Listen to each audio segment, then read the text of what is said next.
todos! Como está o ensino remoto em sua casa? Vocês estão bem? E a família como vai? Pensando em chegar mais perto de você, é que estamos criando as nossas aulas na TV. Este é o nosso projeto Educação em Cena. O artista é você. E começaremos num programa de uma coisa que nos incomoda e que nos afeta, que são as fake news. E nesse primeiro programa, faremos uma união entre português e matemática. Com vocês, a nossa aula de hoje. A arte imita a vida. Ou seria a vida que imita a arte? Para não cairmos no eterno dilema do ovo e da galinha, quem nasceu primeiro? Digamos que é a vida que imita a arte. Porque partimos do pressuposto de que houve um demiurgo, arquiteto, criador, que criou tudo. Então, quem cria é o artista. Então, seria a vida que imitaria a arte. Você cria, você é o artista. Personagem, protagonista de uma história. A vida é a nossa história. Estamos tecendo a história. Seria, então, a arte ou a vida o primeiro? Bom, eu diria que é a vida que imita a arte. Você concorda ou discorda? Nós não estamos aqui para distribuir verdades. Estamos aqui, sim, para abrir o debate. E você pode inserir a sua questão, a sua verdade. Entre a vida e a arte é que nós colocamos a nossa aula de hoje. Que quiséssemos todos nós ficasse apenas na ficção. É muito triste ver essa realidade em muitos lares brasileiros. Precisamos falar sobre o feminicídio. Este é o tema do nosso encontro de hoje. Aliás, acho que precisamos ampliar isso. Precisamos falar também sobre as fake news, o dilema, o problema, a questão das fake news. Então, nós precisamos olhar, discutir sobre essas falsas notícias. Quais são as consequências? O que ela gera no nosso mundo? Como a propagação delas se dá de maneira tão dispar, tão avassaladora? E como evitar nós nos tornarmos um disseminador de fake news? Para começar, vamos partir de um conto de Alcântara Machado, Amor e Sangue. Esse vai ser o nosso ponto de partida. Fique ligado. As fábricas apitavam. Quando Grácia deu com ele na calçada, baixou a cabeça e atravessou a rua. Espera aí, sua fingida! Não quero mais falar com você. Não faça mais assim para mim, Grácia. Deixa que eu vá com você. Estou ficando louco, Grácia. Grácia, escuta, olha, Grácia, Grácia. Se você não falar mais comigo, eu me mato mesmo. Escuta, fala alguma coisa, por favor. Me deixa! Pensa que eu sou aquela fedida da Rua Cruz Branca? O quê? É isso mesmo! E foi almoçar correndo. Nicolino apertou o fura-bolos entre os dentes. As fábricas apitavam. Grácia ria com a Rosa. Meu irmão foi e deu uma bruta surra na cara dele. Bem feito! Você é uma danada, Rosa. Xiii! Nicolino deu um pulo monstro. Você não quer mesmo mais falar comigo, sua desgraçada? Desista. Mas você me paga, sua desgraçada. Não!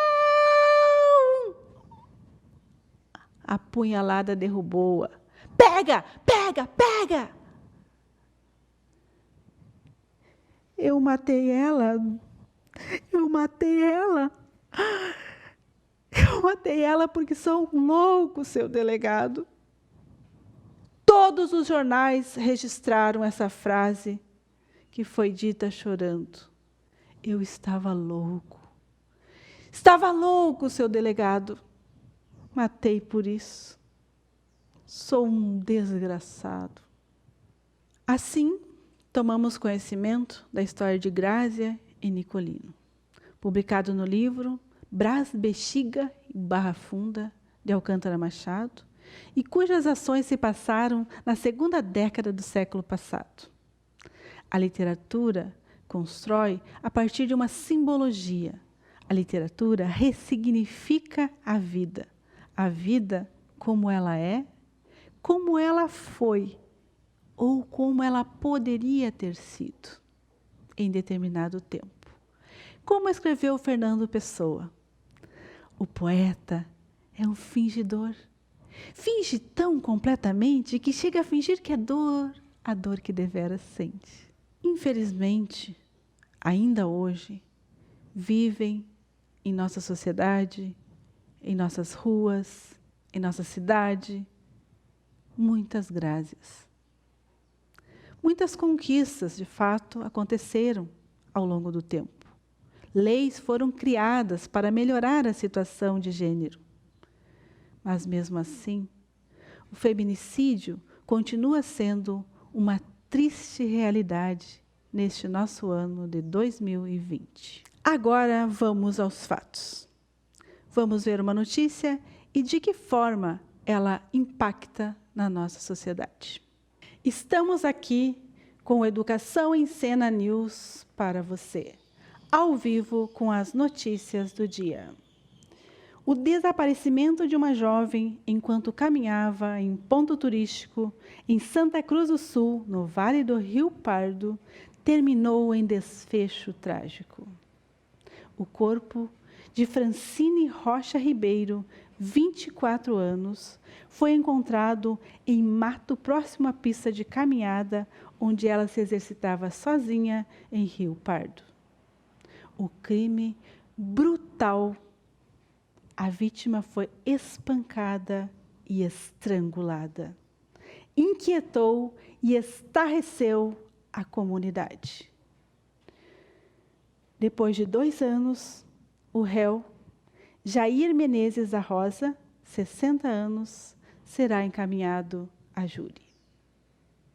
Estamos aqui com as notícias do dia. Mais notícias no próximo bloco. Edinara Leão e você, tudo a ver. Essa notícia é verdadeira ou falsa? Ela também é uma verdade construída como as outras ou como as obras literárias são? Como saber se ela é verdadeira ou não? Hoje, estamos vivendo uma época em que todas as pessoas podem fabricar ou construir notícias com um simples celular, que é muito popular nos dias de hoje. Com isso, fechamos o nosso primeiro bloco. Fique conosco.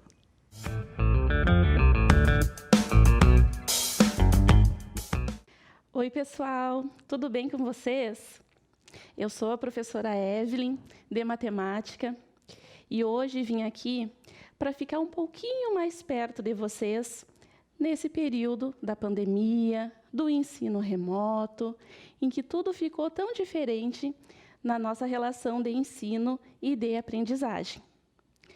Através deste projeto, nós vamos chegar um pouquinho mais perto de vocês, em suas casas.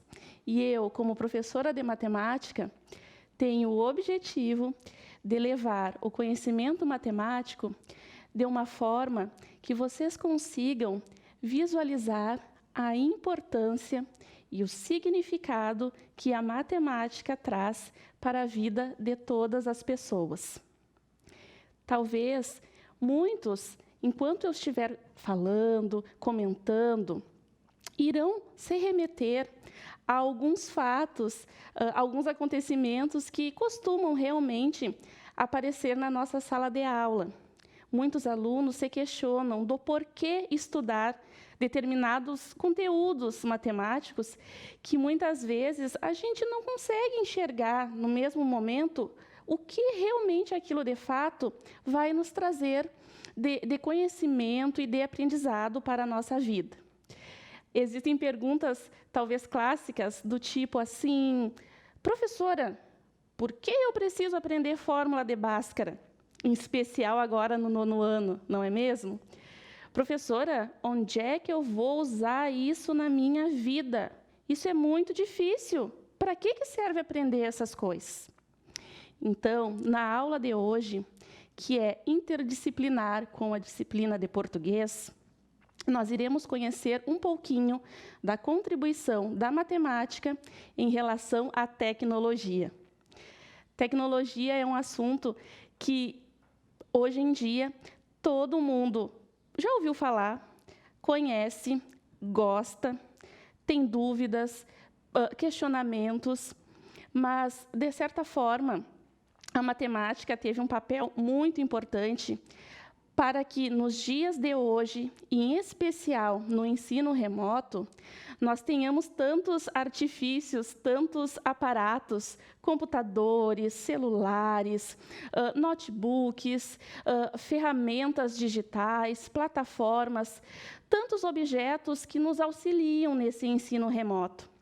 E tudo isso, então, relacionando matemática e tecnologia, nós iremos abordar na aula de hoje. Bom, mas primeiro, como tudo isso começou? Da onde veio? Será que sempre existiu um computador ali, bonitinho, pronto em cima de uma mesa para a gente trabalhar? Será que é tão simples assim eu construir um smartphone, um aplicativo, uma calculadora no telefone, que muitos de nós gostamos muito, né, de usar? Quando a prof dá um exercício, tem que resolver algum problema, a gente vai lá e recorre para a calculadora. Mas, gente, tudo isso não surgiu por um simples passe de mágica. E também não existe desde que o mundo iniciou. Tudo isso vem de muito estudo, de muita matemática, de muita persistência e de muito empenho de algumas mentes que dedicaram a sua vida a ajudar as pessoas.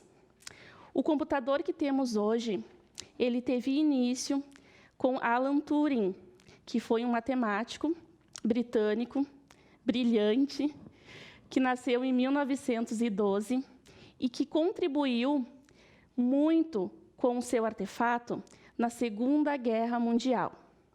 Por que ele contribuiu? O que matemática tem a ver com a Segunda Guerra Mundial?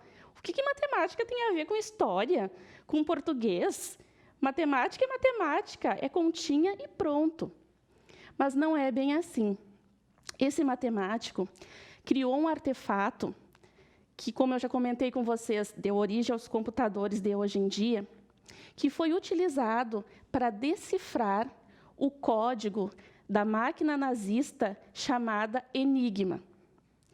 E com essa descoberta, com esse invento desse matemático, usando a criptografia, ele contribuiu para que a Segunda Guerra Mundial tivesse um tempo menor.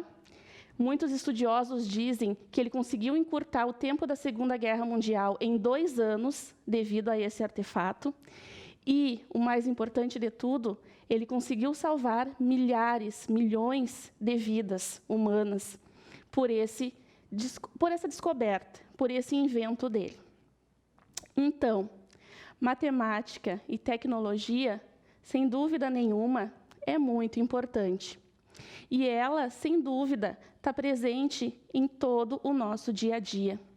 No smartphone, quando eu entro numa rede social, no computador, no notebook, enfim, em lugares que às vezes nós nem imaginamos, nem pensamos, mas por trás de tudo aquilo, num ar-condicionado, nos aparelhos que hoje em dia estão utilizando, por exemplo, para fazer limpeza no chão. Tudo isso tem matemática, inteligência artificial e programação. Bom, dando continuidade à importância da matemática e da tecnologia nos dias de hoje, vamos chegar num assunto que é comum de toda a gurizada. E não somente da gurizada, não somente dos jovens, mas da sociedade como um todo. As famosas redes sociais. As redes sociais, cada vez mais, elas estão chegando, atingindo as pessoas, proporcionando que, antigamente, aquela distância geográfica que separava parentes, amigos, de um modo geral, hoje em dia, essa distância ela foi estreitada. Essa distância geográfica ela não nos impede mais de nos comunicarmos com as pessoas do nosso relacionamento e até mesmo de descobrirmos outros amigos, conhecermos outras pessoas, tudo através das redes sociais. Hoje nós temos Facebook, Instagram. Um tempinho atrás, nós tínhamos o Orkut, temos os chats de conversa, temos o WhatsApp, temos MSN, enfim, uma inúmera quantidade de aplicativos e de ferramentas que proporcionam que esses laços, que os relacionamentos fiquem de forma mais estreita. Mas, mesmo com toda essa afinidade proporcionada pelas redes sociais, nós temos um problema bastante preocupante, eu diria, que já foi mencionado na aula de português, que se refere às fake news. Pelo fato de que nós temos um acesso muito grande a tudo isso, à nossa volta, a tudo isso que está na rede, que está na internet, existem algumas notícias, alguns comentários que não são verdades e que são, de forma muito rápida, propagados por toda a rede. E cabe a nós sabermos julgar se essas informações são verídicas ou se essas informações são falsas. Temos vários níveis, várias formas, várias maneiras de conseguir identificar essas informações. Mas, sobretudo na área específica de matemática, quando nos reportamos a notícias que trazem assuntos destacando porcentagem, nós, tendo um pouco de proximidade com esse conteúdo, nós conseguimos distinguir se aquelas porcentagens, se aquela informação está calculada de forma correta ou se ela tem alguma coisa assim que nos remete a uma fake news e nós conseguimos identificar, então, e nos apropriarmos de uma notícia que realmente seja verdadeira. Pessoal, vamos tomar como exemplo uma reportagem acerca de feminicídio, que já foi um assunto trabalhado na disciplina de português, e que nos traz um dado sobre porcentagem. Bom, nesta reportagem, ele nos coloca que os casos de feminicídio aumentaram em 22%. No momento em que você lê uma notícia e essa notícia traz uma porcentagem, inúmeros conceitos, inúmeras informações, dúvidas podem surgir no nosso imaginário. E, primeiro de tudo, nós temos que ter bem definido o que significa porcentagem. O que é essa palavrinha porcentagem? Como ela é calculada? De onde vem esse dado? Em qual ramo da matemática ela é muito utilizada e muito aplicada? Por que as notícias nos trazem dados e informações nos remetendo a este conceito de porcentagem? Será que é mais fácil que o público entenda um dado na forma de porcentagem? Alguém estudou para poder ter essa visão de como passar uma notícia? E será que eu coloquei a porcentagem certa naquela informação que eu quero passar? Será que ela não está um pouco discrepante, talvez, com aquele conteúdo? Ela tem relação mesmo com aquilo tudo? Na próxima aula, nós iremos entender essas questões. O que é porcentagem? O seu objetivo? Inúmeras formas que temos para efetuar o cálculo. Inúmeras ferramentas digitais que nós podemos utilizar e que nos beneficiam muito na hora de realizar esse cálculo. Enfim, teremos uma visão ampla do que a porcentagem representa e espero que, a partir destas informações, no momento em que vocês tiverem acesso a notícias, informações na mídia que abordem, que tragam dados em forma de porcentagem, vocês consigam ter a sua opinião, a sua visão sobre essa informação e serem críticos de forma a apontar situações que talvez não sejam verdadeiras, e vocês vão ter esse conhecimento para poder julgar se são verdadeiras ou se não são. Espero vocês na nossa próxima aula. Um grande abraço, um grande beijo da Prof. Evelyn.